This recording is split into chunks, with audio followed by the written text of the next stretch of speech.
Welcome to Art Ed Radio, the podcast for art teachers. This show is produced by the Art of Education, and I'm your host, Tim Bogatz.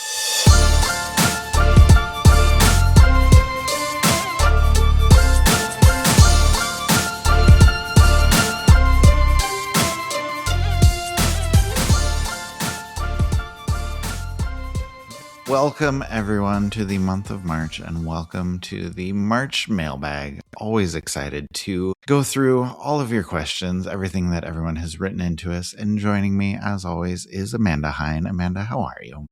Hi.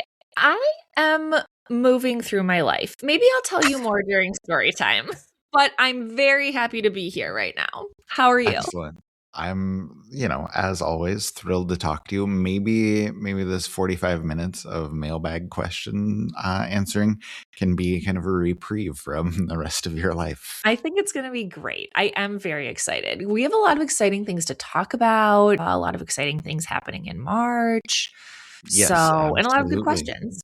Okay, so let's talk about that. Obviously, it is the week of the NAEA National Art Education Association National Convention in Chicago. So if you're listening to this when we release it, the convention's happening in just a couple of days. And we are really, really looking forward to going to Chicago and seeing everybody.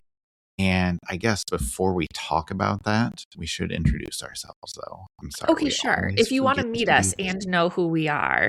If you want to meet us in person, please come do that if you're in Chicago. If you're just listening to this, you can meet us now. My name is Tim Bogatz. I host the Art Ed Radio podcast here every week and have been doing the podcast for a long, long time. I was a high school art teacher for a long time, elementary art teacher for a little bit of time, and now I work at the Art of Ed doing the Now Conference, the podcast, and other associated things. So, Amanda, can you tell everybody who you are for all of our new listeners? Yes, my name is Amanda Heyn. I'm the Director of Community Engagement, so I oversee the teams that make all of our media content in the conference and the Art of Ed community, and I started my career as an elementary art teacher. Perfect. Thank you. And nice to meet everyone who's listening. Yes. If you do want to meet us in person, if you're going to be at NAEA, come say hi. We are at booth 134, I believe. Is that right, Yes. Amanda? Yes, 134. So if you have your little map and, diagram of where everybody is, come see the Art of Ed at booth 134. Or if you're less into maps and directions, go in and turn left and you'll find us. All right. So along with being at the booth, we're also going to be doing a few community meetups throughout the course of the conference. So be sure to check out the community for all the details. We'll be posting in there about what's going on. Yes, I'm very excited. We have some fun surprises up our sleeves. Jen has been messaging me with, some fun things that are arriving at her doorstep. So you will also want to download the app if you haven't yet, because we'll be sending some reminders about where you can find us throughout the event. And if you have your notifications turned on, you will be able to kind of see those in real time. Can I say two other things that are happening in the community? Well, I was just going to say we just finished our second lunch bunch, which was thrilling and a lot of fun to do. But we do have a couple other things coming up in the community. So yeah, I would love for you to tell people about those. Yes. So if you can't come hang out in person in Chicago, we'll be sad. But there are some other opportunities to meet with us virtually in the community. Events are also free in the community. So we have Art Club on March 12th, which is where we bring in a speaker and we all do a tiny bit of art making and a lot of learning, a lot of great conversation. We are excited to have Sarah Krajewski, Art Room Glitter Fairy, joining us.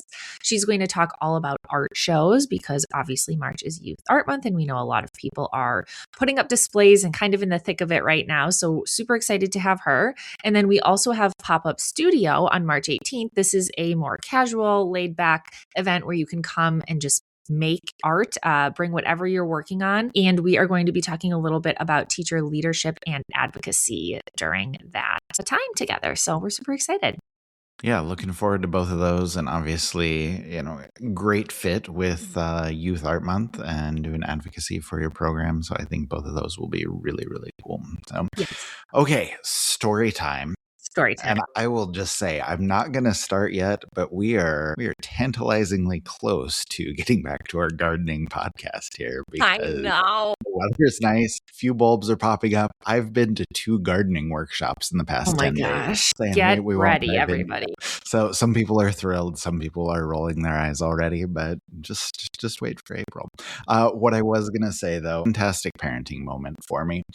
My daughter does a lot of creative writing. And she has come to realize that listening to hip hop really helps her with her poetry. That makes sense. She's listening to hip hop to learn about phrasing and structure and all this. So I love that because, we just, for a long time, we just listened to a lot of like indie white girl music, and that's fine. That's wonderful.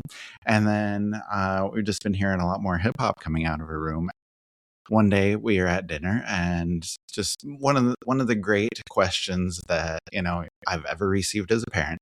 She just looked at me, "Dad, can you tell me about Outkast?" And oh my goodness, like I talked for 45 minutes. I don't know. Yes, I can tell you so much. And so I've really enjoyed just kind of diving into a lot of hip hop that I listen to now, but also a lot from like the 90s that, a lot of old school stuff that I'm really enjoying. So that's been a lot of fun. But yeah, just getting that question as a parent, I was like, oh, this is what I've dreamed of. So I just love when your kids like the good stuff that you like. For me, it's like when my kids understand humor, like really weird humor. Do you know what I mean? Then I feel so happy. So I'm very happy for you. That's very exciting. Yeah, it's been great. Anyway, what's going on with you? You seemed a little, we'll just say a little stressed, a little overwhelmed when we signed on today. Yeah, the Heyn household has been going through it a little bit, but it's sort of a funny story. This story can just be titled like, "This is not what I thought adulthood was going to be like when I was a child." Do you know what I mean? It comes with a lot. So I think I don't need to tell anybody here how bad the flu has been this year. Right. And so first our oven broke, and that was really sad. And then my whole family got the flu, and that was really sad. And my youngest child was home for 2 straight weeks.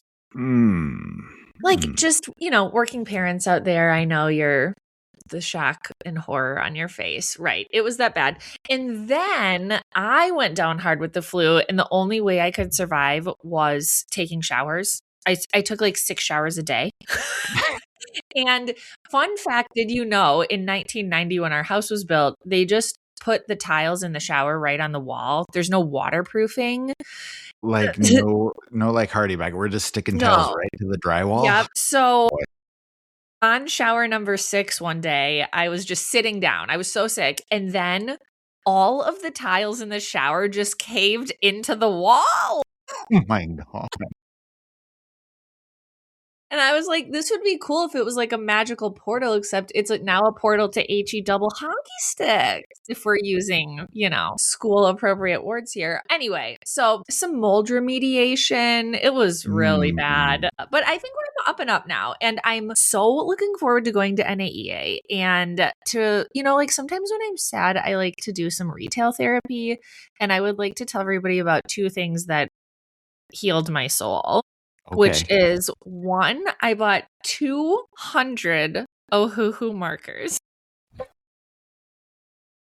I was like, will 100 make me feel better? And I was like, I don't think so. I feel like this is relatable. Like, I want all the colors, only all the colors. I think they do actually have one bigger set, but like only a lot of colors will make me feel better because but things have been so stressful. And then also I took the opportunity to buy a pair of pants that are fully made out of sequins.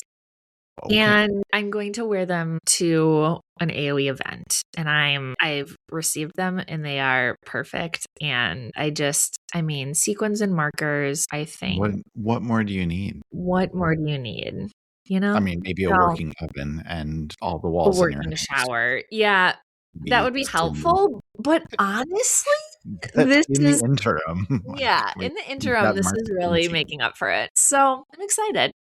It really, I feel like you're turning things around with those 2 purchases, so Yeah. I'm very You happy have to for take you. things into your own hands. Yeah. Yeah. I Yeah. also, before we get into questions, because it's almost time to open the mailbag, but I did want to mention, we forgot to mention the next lunch bunch. There's one in March, and it is going to be March 27th, which is a Okay. Friday at 11:30 a.m. So All right. if you missed us in February, come hang out over lunch. You Yes. can find all the events in the community. There's a tab on the left-hand side that says events and replays, and you can RSVP and find more information there. So wanted to make Yeah. sure to mention. 2 clarifications that 11:30 is Central Time, Thank and you. hopefully Yes. that's close to as many people's lunch as possible, but if you can't make it live, it is recorded and you can check things out later on. So Yep. you can watch it whenever you're eating lunch. Yeah. But it is time for us to get to some wonderful questions, and I would love for you, Amanda, to do the honors. Let's go ahead and open up the mailbag.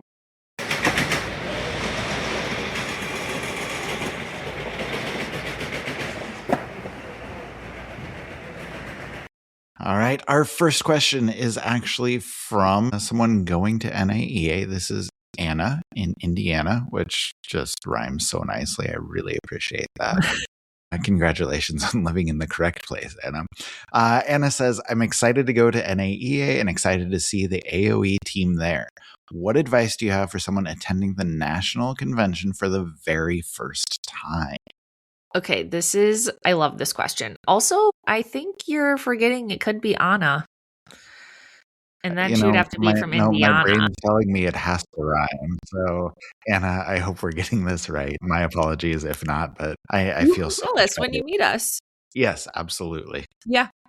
Okay, so number one, we're very excited to meet you. Very excited. Number two, I do have some advice for you because NAEA or any live event you do and go to is so exciting.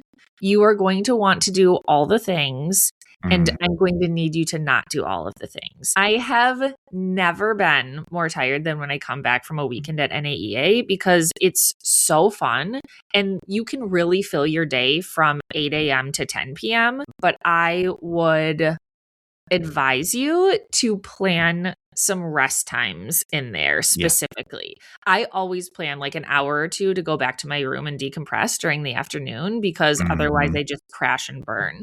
So I would also make sure that you're eating. Sometimes I forget to eat lunch because there's just so much to do. So definitely when you are planning your schedule, you have all the sessions and the keynote speakers and the events and all of that. Dedicate some time where you say, I am going to sit down and do nothing, or I am going to go get lunch or whatever, because I find that building that in really helps me be able to sustain my level of activity and involvement over the duration of the 3 or 4 days that I'm there. Yeah, absolutely. And yeah, make sure you hydrate, make sure you fuel. And I know it's tough. Like you don't want to miss out on sessions to go eat lunch, but please go eat lunch. Like Yeah. it's good for you. That gives you a small time to decompress. And then once you have some food, you will feel better and you'll have more energy to do the rest of the thing. So that's good advice. But what else? Okay. Related, do not wear cute shoes. Okay. You are going to want to wear sneakers, your comfiest sneakers. Okay. Because you're going to be on your feet a lot, walking to and from, walking around the city. Go for fashion, but really the footwear is important. I once brought a brand new pair of like leather sneakers to NAEA, and that was a huge mistake. My pinky toes took at least 8 months to fully recover. So don't make the same mistake I did. Okay. The other thing I would say is do make a plan. I think that you should look over the session topics ahead of time, but I would pick 2 or 3 for each time slot instead of just one, because sometimes you'll get into a session and it's just not what you thought. It's not for you. And it's okay to get up and leave. And that can sound really harsh, but it's okay to sit down and 15 minutes in realize, okay, this is not for me, or it's going in a different direction than I thought it was going to go in. I'm more interested in another topic. So I think it's okay to very quietly, obviously, get up and go. If you're less sure if a topic is going to be for you, sit in the back so you're not disruptive. But I think it's okay to leave a session. I don't know how you feel about that, Tim. I would agree it's okay to leave a session. When I first started attending conferences, I felt like it was really rude. And then I talked to an experienced presenter and they're like, no, happens all the time. And I think presenters are used to that and they know that because you may want to see multiple sessions. You may need to go to lunch. You may have a meeting that you're going to. Right. Like, people don't know or care why you're getting up and leaving. Yeah. And they're not going to take offense to that. They're not going to take it personally. So if you're a people pleaser and you're like, oh, I'm afraid to leave, don't worry about it. Just go ahead and go. Do what you need to do. Do what's best for you. And I don't think it's any problem at all to quietly, respectfully get up and step away. Yeah. I think the one exception is I've definitely been in a presentation where there were about 5 people. And then I did stay. I was like, this is not for me, but if I get up, there's going to be 4 people here, and that doesn't feel good to me. So, that's fair. Read the room a little bit, but in general, if you're in a pretty full session and you need to bounce, go ahead. Yeah. And then my last tip is to come see us at the AOE booth. Like Tim said at the beginning, we are booth 134, and another plug again to join the community to see what else we are up to. But we have some very fun wearable swag that we will be giving out early in the conference. And then if we see you wearing that swag, you might get re-swagged with extra special items. So I believe that's all I can say, but come find us early to get a fun wearable. That's what I love the concept of a re-swag. I know. That's good. A surprise re-swag. It's very fun. Do you have anything else to add, Tim? Other tips? Yeah, just a couple things. I would say choose your topics. It really helps to sort of narrow things down. It's very overwhelming to see 3 days of presentations and hundreds of sessions and dozens of topics. And I would just pick a couple, like I want to try some new ways to do sculpture or, something studio related, or I need help with classroom management, and find multiple sessions that are specific to that. And you'll get a variety of ideas that can help you. And it keeps you from trying to take in too much. It really keeps you focused on things that can really help you. So I would narrow down the ideas that you're wanting to get or the takeaways that you're wanting to get and just choose a couple topics. I would say connect with people. Even as an introvert that I am, I really appreciate meeting people. I really appreciate connecting about art education. And there may be people there from real life, from online interactions, whatever. Say hi, make sure you have a conversation with them.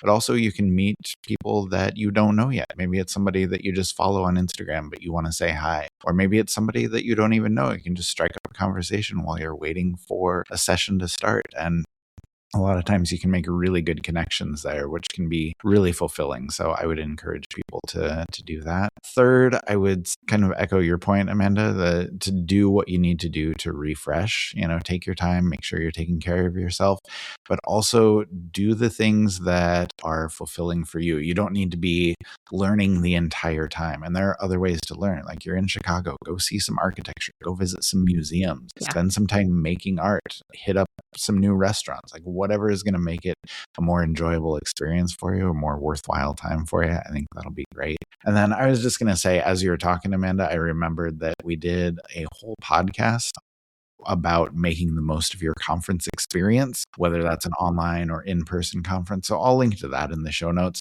if people are looking for even more advice. Yeah. All right. Our next question is from Jeff in Alabama. And Jeff said, I was listening to your podcast with Kyle Wood about Arts Madness, and it's a cool idea. I'm going to try it in my classroom for sure this year. But it got me thinking about what artists are popular and why they're popular. So I wanted to send you a discussion question that you and Amanda could do in the mailbag. I appreciate that Jeff is thinking about us. Which artists do you think are overrated, and which artists do you think are underrated, and why? So Amanda, I gave this one to you early so you could do your homework. So who's on your list of overrated artists? This is so fun to talk about. Okay, first of all, this is not going to be a surprise to longtime listeners. Cezanne. It's just, sorry, it's just not my jam. I will admit it is better in person, which is probably true of most art, but it is boring to me. I also have a personal vendetta against fruit because I was reflecting I hate fruit. I have 3 fruits that I eat. We don't need to get into it right now, but most of the ones Cezanne paints are not fruits that I eat, and I don't want to look at them. And it's fine. It's fine. I don't have it's not horrible. I just think it's overrated. It doesn't need an exalted place in art history, in your opinion. Yeah. Can I say it would be really fun sometime to answer the question of which artworks are worse in person? That would be fun. Okay, I'm going to note that down. But who else is on your list for overrated artists? I would say Louise Nevelson. Okay, I love her, but I don't know. Okay, so the next one is just all of Rococo. Fair. Any artist who does Rococo, that one with the swing by, is it Fragonard? I don't know how you pronounce it. It's so silly to me. The super pink frilly swing. Yeah, and the lady just dress. Yeah. She looks like Amelia Bedelia. Her face is a little bit strange, and I just feel like the subject matter is so frivolous. It's so uninteresting to me. I hate the color palette. Hate it. Something about it gives me a visceral reaction. I just don't think there's a lot to discuss there, and I get it in the arc of art history, but I just don't care. It's not for you. That's fair. Yeah. Quick question before you give me another artist. If we had a Cezanne fruit painting next to a terrible Rococo painting, which one do you like better? Or I like Cezanne better. Okay. Yeah. Good. I don't like either of them, but I like it better. But if you had to mostly because of the color palette, I will give him the color palette. There's a richness, there's a niceness about it. I appreciate that. All right. Yeah. And then my last one is sort of off the wall. It's Thomas Kincaid. Okay.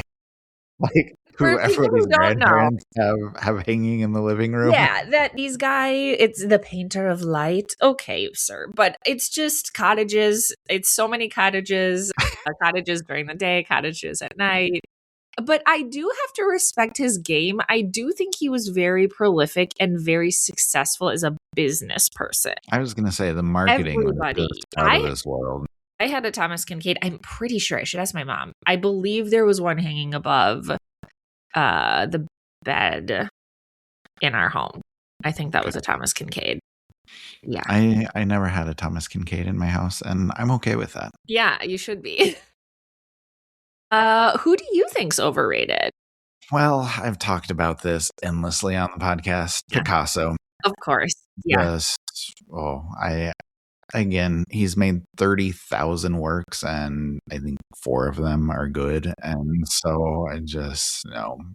And somehow he's just become synonymous with a great, the great name in art. He's no Picasso. No. Also, Picasso stole a lot, so we could get into that. But just his ideas are maybe not that brilliant when you look at where he was getting them. And somehow that he was stealing them. Yeah, he's gotten so much credit for things that he does not deserve credit for. Yeah, that's a better way to say it. Yes.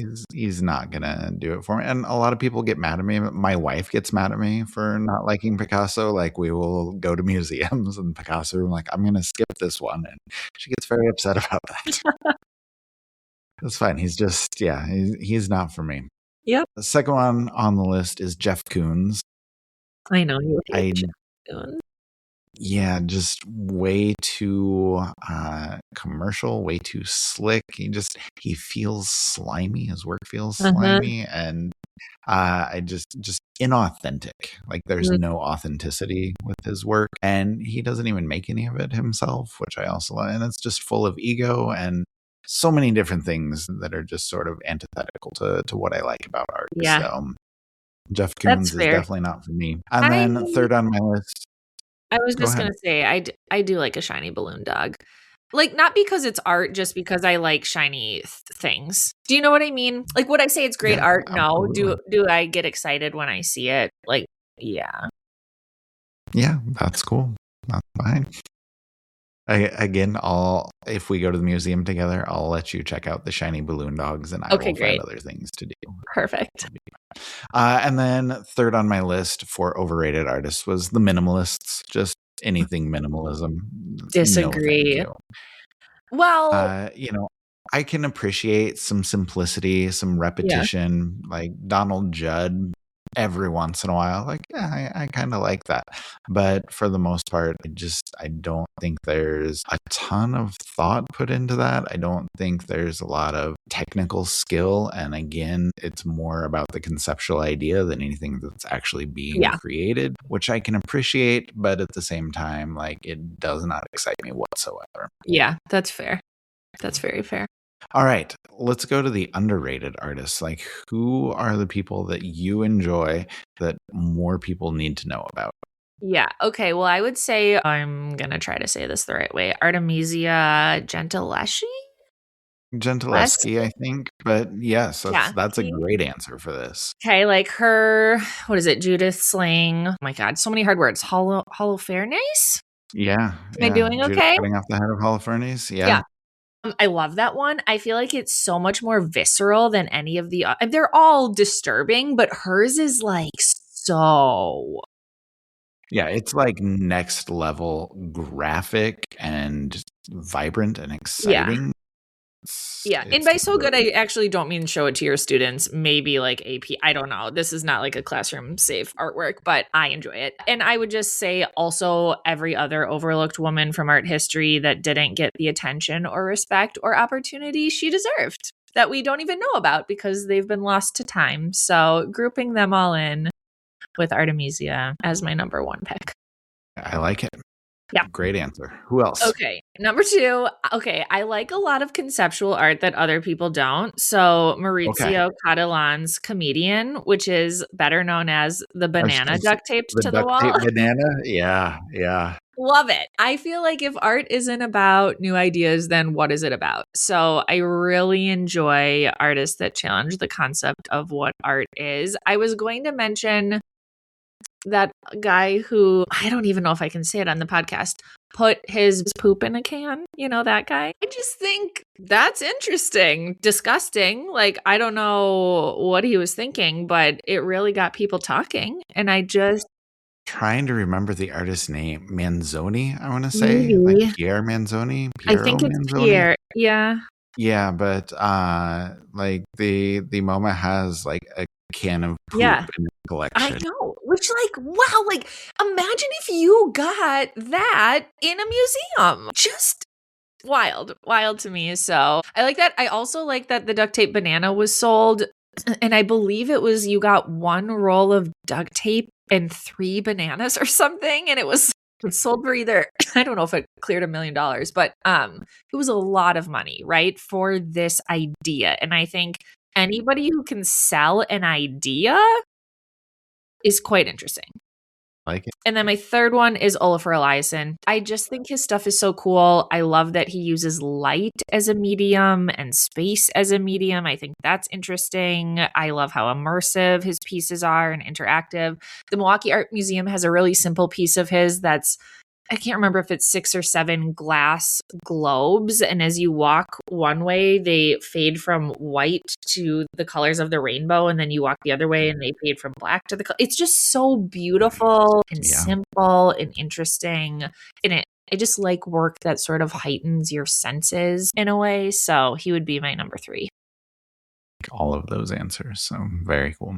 What about you? My first one, kind of going back to your thing with art being about new ideas, Marcel Duchamp. Like, he's obviously a big name in art already, but I think he gets dismissed a lot because of like, oh, he did a urinal and turned it over. And like, that's all people know about him. Yeah. And he's honestly like probably one of my top 5 favorite artists. Mm-hmm. I think just his ideas about art, about who artists are and how we create art really kind of set the stage for all of the intellectual ideas that we kind of go back and forth with. All of those new things that you're talking about, a lot of that goes back to Duchamp. And so I love almost everything that he's put together and what he got the conversation going about, like all of those topics about, like I said, what art is and who is an artist. And I think it's super important stuff. I really appreciate all of that. Yep. I also, go ahead. Sorry. No, I just said, I just agreed with you. Okay. And then Ana Mendieta is another artist that I absolutely love. She does all sorts of silhouettes of her body using natural earth, like earthworks, and they're all temporary in some way. So like some will be made of sand that wash away in 12 hours, and others are burned into a tree trunk, and it's still temporary because the tree will grow over it, but it's temporary in terms of like 20 years. And so just, everything is ephemeral, but to different degrees. And so it's a very interesting way to do things. And I originally thought, like, is this an artist I just love, but nobody else really appreciates. But then I would show her work to my students and they loved it too. Like, they're like, it was really, really good stuff. So they appreciated that for sure. I wish more people knew about her. Yeah. And then third, I was going to say Jacob Lawrence. Yeah. I love all of his stuff. His migration series is just monumental, not only in the narrative, obviously, but just the design, the technical elements. I love, like, the formal parts of his work are so clear and so well done, but he also tells these incredible stories and just has this historical capsule with his work. And I think he fits in with a lot of the European modernists, but doesn't really get mentioned with them at all. And so I think we need to talk about Jacob Lawrence more. So I would put him on the underrated list for me, for sure.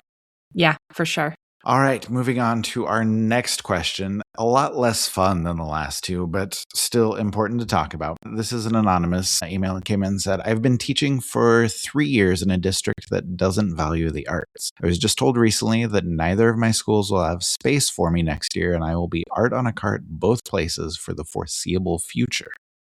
If I leave, I think the district might not replace me, and it makes me sad to think that the kids might not have art.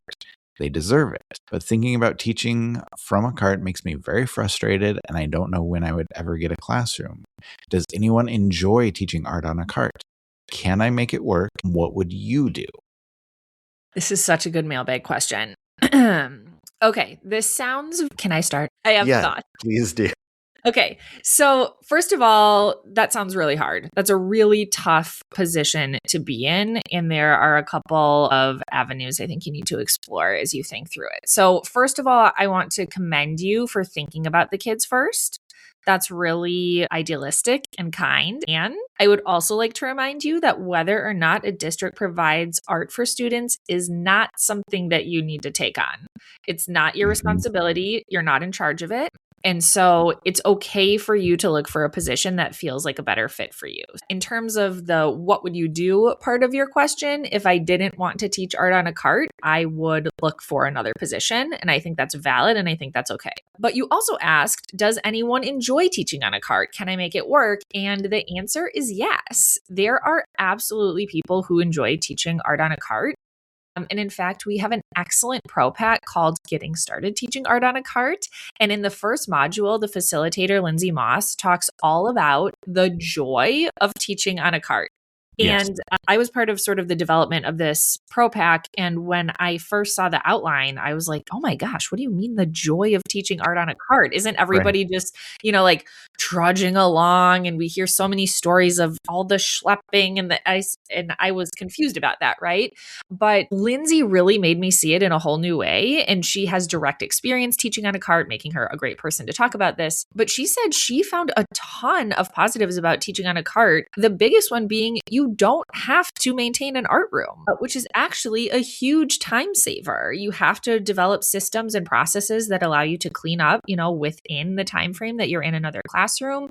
You have a storage closet, but not a whole classroom to maintain. And she found a lot of joy in having time for other things when she didn't also have to maintain a whole space. We also have a bunch of free articles and podcasts about teaching on a cart. So if you'd like to sort of dip your toes in or try to learn more about how people approach that teaching situation, one is called How to Work Smarter, Not Harder with Art on a Cart. Wow, that is a tongue twister. We'll link it in the show notes in case you didn't catch that, which is by Sarah Krajewski, which really breaks down how to think about teaching on a cart into simple steps and has a few helpful downloads as well. So I would encourage you to check that out. So I would say if you decide to go for it, I think the biggest thing when teaching art on a cart is thinking about how to simplify. Right? How can you simplify? How do you make things more manageable? And we definitely have resources for you here. And of course, you could also ask in the Art of Ed community. That would be a great question to post in terms of who teaches art on a cart? Have you ever switched from one to the other? What are the pros and cons? And I'm sure our community members would have some advice for you.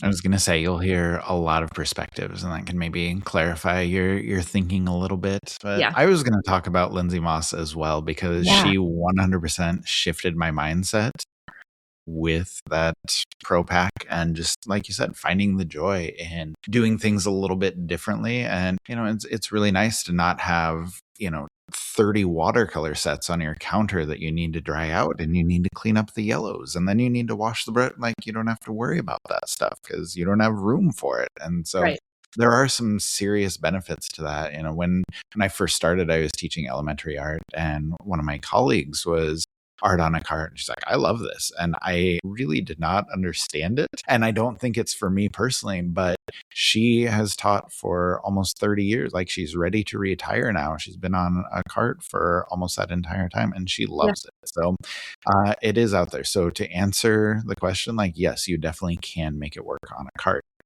But going back to, what do we do in this situation? I think it's tough. Like, Amanda, you kind of touched on this.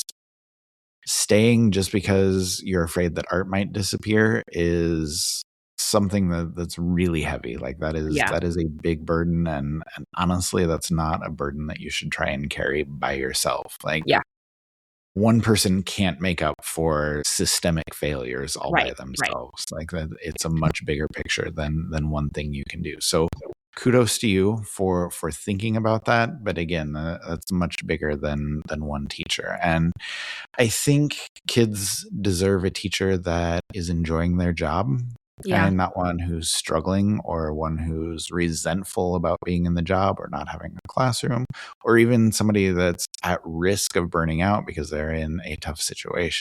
So I would encourage you to think through those things. If you can make it work, go for it. Like, you absolutely can love teaching on a cart, and that might be the space for you. But if you want to find a better space for yourself, there is nothing wrong with that. Yeah, 100%. Well said. All right. Can we close the episode by talking about the State of Art Ed survey? Like, yes. Total nerds? Yes. Okay. I was going to defend myself, but then I realized my answer was completely nerdy.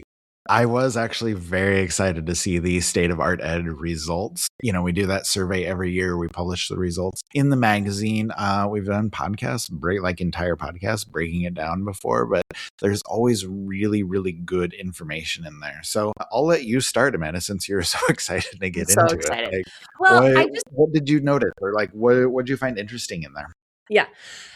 Okay, before I dive in, I just want to give like 2 sentences if you don't know about the State of Art Ed. Like Tim said, it is a survey we put out every year. It is the largest, to our knowledge, the largest survey of art educators in the world. It's been running for at least 6 years, if not longer. And we have thousands of art teachers fill it out. So it's like very statistically significant. And what I love about it is you can go to it and see how things are trending in art ed. How much prep time is quote unquote normal, right? What is the breakdown of how many how many kids are in your class? And you can kind of see how you compare to sort of national averages. And that might be really worthwhile for you to look through if you're looking to advocate for yourself for something specific to your administration. It can be a really powerful tool. Anyway, the things, I have like 3 things, I think, that kind of stood out to me. So the first was behavior. Behavior just sort of was a through line throughout the entire survey. We ask teachers what they're struggling with, like, what is your biggest challenge as an art teacher? And this year, behavior was number 1. And then we also ask a question about causes of burnout, and challenging behaviors topped the list there as well. Other things that were weighing heavy on teachers' minds included a lack of time and heavy workloads. So again, plug for the community. There are often a lot of great questions in there. Somebody just posted the other day, help, I forget how she phrased it, but it was something like, I have a classroom of kindergartners and it's like a WWE wrestling match every day. Can you help me? And lots of people chimed in with, suggestions and asking clarifying questions. And I just really made this teacher feel supported. If you are also struggling with behavior and I feel like sometimes behavior situations are so specific to your situation and it feels like you're alone, but I guarantee someone else has had the same problem. And so reaching out for help can really be great. So anyway, that was one thing that kind of popped into my mind is if you're struggling with that, like come talk about it with us. We'd love to help you brainstorm. Incredibly helpful. Yeah. The other thing I found interesting was for the last few years, digital art has been at the top of the list when we ask what medium do you want to learn more about this year. And this year that flip-flopped a little bit and printmaking and fibers were number one. And we've seen sort of this reckoning with AI that I'm wondering if that's playing into the results here or sort of a reckoning of like schools rolling back their device policies and saying, actually, you can't bring it. It has to stay in the office. It has to stay in your locker. Like they're really cracking down on personal device usage during the school day, which personally I think is a great thing. So I don't know, maybe signaling sort of a shift to more hands-on art processes, maybe wanting to engage kids with things that are more tactile. So I think that's interesting. Also in the community. I was just going to say, I think that definitely signals a return to that. I see so many conversations about what's going to engage kids. What can we do that's hands-on? What can we do that's not on a screen? And so that doesn't surprise me that we're wanting to find more things like that. Yeah. I just wanted to also mention, if you are someone who wants to learn more about fibers, I think it's going to be April. We're still working out details, but I believe Art Club is going to be fibers focused in an upcoming month. So again, just watch that events tab in the community if you're interested. We also have studio courses about fibers. We have pro packs about fibers. And printmaking as well. Lots of resources there if you want them. Lots of options out there. Lots of options. Yeah. Okay. And then anything else? One more takeaway was that 40% of teachers have taught in an area besides art ed, which I thought was so interesting. So it ranges from general art, general art to special education to other discipline. And I just think that probably makes for some unique strengths and challenges in the classroom. I was wondering, Tim, would you ever entertain teaching a subject other than art? Like if you couldn't teach art, but you had to teach something else, what would you teach? I feel like it would be English for me. I love literature. Well, now that my daughter writes a lot of poetry, I've come to appreciate poetry more. But, I've always been decent at writing. And I feel like just kind of the joy of reading and writing would transfer for me. And so I think I would enjoy teaching English. So what about, I have my guess for you, but what would you do? Well, that's funny. I was going to guess English for you. Mine would be science. What I was going to say. Yep. I love science. I love the overlap of sort of like the scientific process and the creative process. We're huge nerds in my family. We love outer space and engineering and all of that. And so I think I would have a lot of fun teaching science. Yeah, I think you'd bring, the joy of gems and sparkles. My gosh, earth science, sign me up. Yep. I was just going to add a couple things that I noticed. Yeah. You mentioned a lot of teachers saying lack of time as a struggle, and it definitely still is a struggle, but we saw fewer people saying that, which I really like. So, I think it's always going to be a battle we're fighting, but I think fewer people have that at the top of their list. And I'm hoping that districts are realizing that teachers need more plan time. And I hope people are getting more plan time or just more time to do what you need to do in the classroom.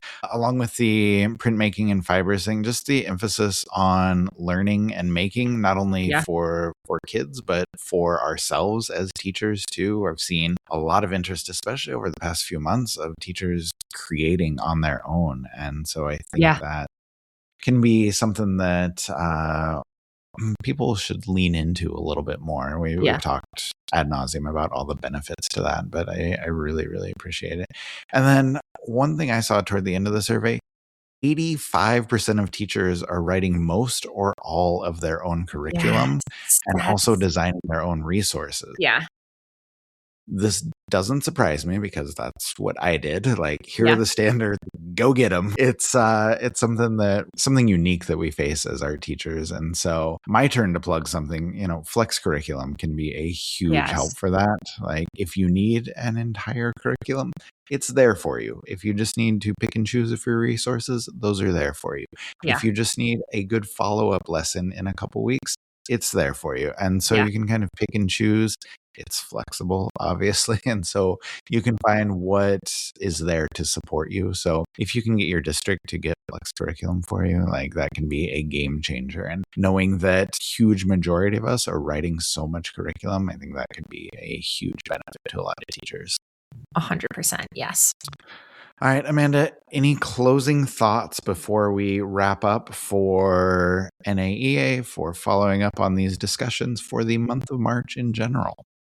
Sure. Yes. I am so excited to meet people now that the community has been open, for a year plus. We know people and we're going to get to see you in person. And that's just so, so exciting to me. And like I said, if you can't make it, come hang out with us virtually in the Art of Ed community. We'd like to see you there. If you are doing an art show this Yes, that's what I was going to say.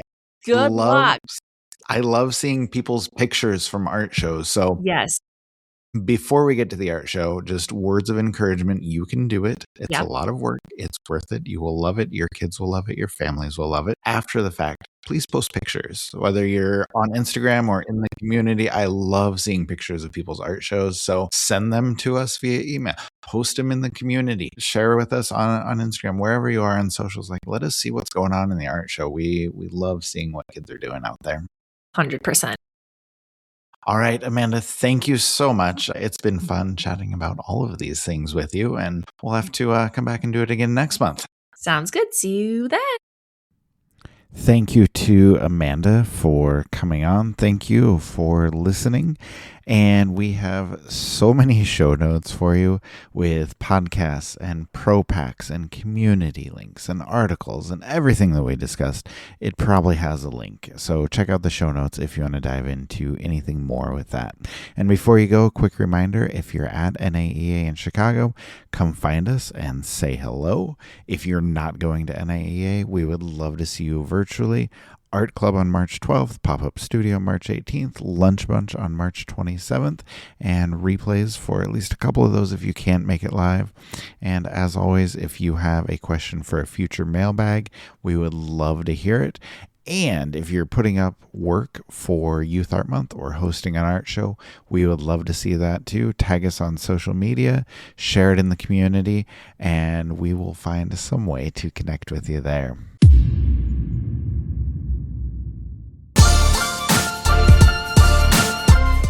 Art Ed Radio is produced by the Art of Education with audio engineering from Michael Crocker. Thank you for joining us for today's episode. We hope it was helpful for you. And if you know someone else who might be helped with the information on this episode, we would love for you to share it with them.